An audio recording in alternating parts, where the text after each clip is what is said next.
ನಮಸ್ತೆ ಫ್ರೆಂಡ್ಸ್, ನೀವು ಮನೆಯಲ್ಲೇ ನಿಮ್ಮ ಧಾತುವಿನ ಪರೀಕ್ಷೆ ಹೇಗೆ ಮಾಡ್ಕೋಬೇಕು ಅಂತ ಹೇಳ್ಕೊಡ್ತೀನಿ. ನಾನು ಲ್ಯಾಬಿಗೆ ಏನು ಹೋಗೋದು ಬೇಕಾಗಿಲ್ಲ.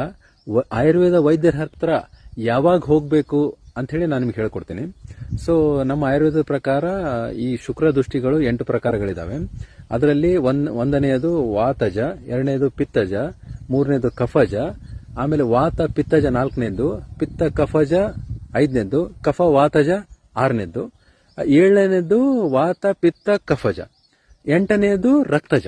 ಸೊ ಇವೆಲ್ಲ 8 ಶುಕ್ರ ದೃಷ್ಟಿಗಳು. ವಾತಜ ಶುಕ್ರ ದೃಷ್ಟಿಯಲ್ಲಿ ಏನಿರುತ್ತೆ, ಶುಕ್ರ ಕ್ವಾಂಟಿಟಿ ಕಮ್ಮಿ ಇರುತ್ತೆ. ಪಿತ್ತಜದಲ್ಲಿ ಶುಕ್ರ ಕ್ವಾಂಟಿಟಿ ಪರವಾಗಿರಲ್ಲ, ಬಟ್ ಯೆಲ್ಲೋ ಕಲರ್ ಇರುತ್ತೆ.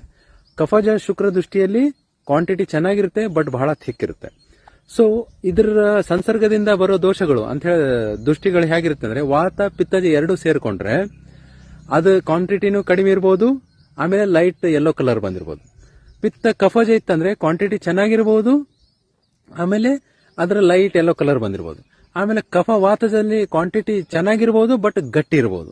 ಸೊ ಆಮೇಲೆ ಇವು 3 ಸಂಸರ್ಗದಿಂದ ಅಂದ್ರೆ ವಾತ ಪಿತ್ತ ಕಫಜ ಶುಕ್ರ ದೃಷ್ಟಿಯಿಂದ ಬಂದಿರೋದು ಮಿಕ್ಸ್ಡ್ ಸಿಂಪ್ಟಮ್ ಇರಬಹುದು, ಇವು 3 ಸೇರಿಸಿ. ಆಮೇಲೆ ರಕ್ತದ ಶುಕ್ರ ದೃಷ್ಟಿಯಿಂದ ಬರೋದ್ರಲ್ಲಿ ಏನಿರುತ್ತೆ, ಈವನ್ ನಮ್ಮ ಧಾತುವಿನಲ್ಲಿ ರಕ್ತ ಬರಬಹುದು ಅಂತ ಇವು 8 ಶುಕ್ರ ದೃಷ್ಟಿಗಳಿದಾವೆ. ಸೊ ನಮ್ಮ ಆಯುರ್ವೇದ ಪ್ರಕಾರ ಈ ಶುಕ್ರ ದೃಷ್ಟಿಗಳು ಬರೋವು ಬೇರೆ ಬೇರೆ ಬೇರೆ ಬೇರೆ ಕಾರಣದಿಂದ ಬರುತ್ತೆ.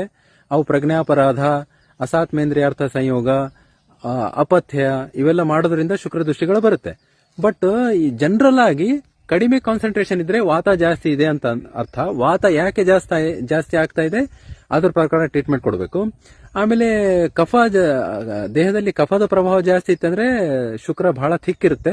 ಥಿಕ್ ಇರೋ ಕಾರಣ ಲಿಕ್ವಿಫಿಕೇಶನ್ ಟೈಮ್ ಸರಿಯಾಗಿ ಆಗಲ್ಲ, ಅದು ಹಾಗೆ ಉಳ್ಕೊಳ್ಳುತ್ತೆ, ಅದರಿಂದ ಮೊಟಿಲಿಟಿ ಇಶ್ಯೂ ಬರುತ್ತೆ. ಸೊ ಅಲ್ಲಿ ಏನ್ ಮಾಡ್ಬೇಕು, ನಾವು ಕಫ ದೃಷ್ಟಿನ ಸರಿ ಮಾಡಬೇಕು. ಪಿತ್ತದ ದೃಷ್ಟಿ ಇತ್ತಂದ್ರೆ ಬಾಡಿಯಲ್ಲಿ ಅಸಿಡಿಕ್ ಎನ್ವಿರಾನ್ಮೆಂಟ್ ಜಾಸ್ತಿ ಆಗ್ತಾ ಇದೆ, ಪಿತ್ತ ಜಾಸ್ತಿ ಡಿಸ್ಚಾರ್ಜ್ ಆಗ್ತಾ ಇದೆ, ಅದಕ್ಕೆ ಈವನ್ ಸೆಮೆನಲ್ಲಿನೂ ಕಲರ್ ವೇರಿಯೇಷನ್ ಬರ್ತಾ ಇದೆ ಅಂತ ಅರ್ಥ. ರಕ್ತದ ದೃಷ್ಟಿ ಯಾಕೆ ಬರ್ತಾ ಇದೆ, ಯಾರು ಪ್ರತಿದಿನ 2, 3, 4 ಸಲ ಕಂಟಿನ್ಯೂಸ್ ಆಗಿ ಸೆಕ್ಸುವಲ್ ಆಕ್ಟಿವಿಟಿ ಬಹಳ ದಿನವರೆಗೆ ಮಾಡ್ತಾರೋ, ನಮ್ಮ ಆಯುರ್ವೇದಾಚಾರ್ಯರು ಹೇಳಿದ್ದಾರೆ, ಈವನ್ ಶುಕ್ರ ಧಾತುವಿನಲ್ಲೂ ರಕ್ತದ ಕಣಗಳು ಬರಬಹುದು. ಸೊ ಅದು ಹಾಗೆ ನೀವು ಮೂತ್ರ ಏನಾದ್ರೂ ಶುಕ್ರ ಸೆಮೆನಲ್ಲಿ ಮಿಕ್ಸ್ ಆಗಿ ಬಂದ್ರೆ ಅಲ್ಲಿ ಇನ್ಫೆಕ್ಟ್ ಆಗ್ಬಿಟ್ಟು ಅದರಲ್ಲಿ ಪಸ್ ಕೂಡ ಕಾಣಬಹುದು. ಸೊ ಇವೆಲ್ಲ ದೋಷಗಳಿದಾವೆ. ಸೊ ನಾವ್ ಇಲ್ಲಿ ಏನ್ ಮಾಡ್ಬೇಕಂತ ಹೇಳಿದ್ರೆ, ಅಜೀರ್ಣನ ಕ್ಲಿಯರ್ ಮಾಡಿಬಿಟ್ಟು ಅನ್ನ ರಸ ಚೆನ್ನಾಗಿ ರೆಡಿ ಮಾಡಿಸಿ ಎಲ್ಲ ಧಾತುಗಳ ರಸ, ರಕ್ತ, ಮಾಂಸ, ಮೇದ, ಅಸ್ಥಿ, ಮಜ್ಜ, ಶುಕ್ರದವರೆಗೆ ಇಂಪ್ರೂವ್ಮೆಂಟ್ ಮಾಡಿಬಿಟ್ರೆ ನಿಮ್ಮ ದೋಷಗಳೆಲ್ಲ ಸರಿ ಆಗ್ತವೆ. ಸೊ ನಿಮಗೆ ಏನಾದ್ರು ಡೌಟ್ ಇತ್ತಂದ್ರೆ ನೀವು ನಮಗೆ ಮೆಸೇಜ್ ಮಾಡಬಹುದು. ಧನ್ಯವಾದ.